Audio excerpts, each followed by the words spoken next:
Hello everyone, if you're trying to play Death Stranding 2 and the game keeps crashing on your computer, then you have come to the right place because in this video I'm going to show you how to fix Death Stranding 2 crashing on your computer easily. So first off, what you're going to do is you're going to open up Steam, and now what you're going to do is you're going to right click on Death Stranding 2 and you're going to go into properties, and now you're going to go into install files, and here you're going to click onto verify integrity of game files on Death Stranding 2. Once it's done, now you're going to click on to browse here and it will open up the location of Death Stranding 2 if you want to know where it is located. So the default location should be in your C drive, program files 86, Steam, Steam apps, common, Death Stranding 2 here. And now what you're going to do is you're going to right click on the Death Stranding 2 exe.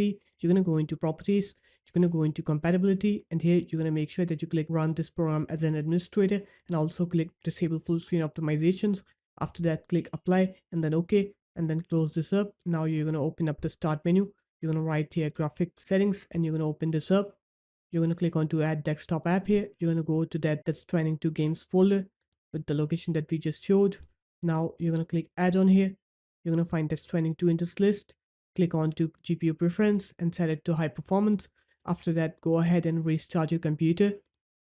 Once you're done with the restart, now when you come here and try to play Death Stranding 2, you'll see that your game will now work. It will not crash anymore. So there it is guys, that's how easy it was. If you guys found this video helpful, make sure to leave a like, comment and subscribe to the channel, and I'll see you in my next video. Peace.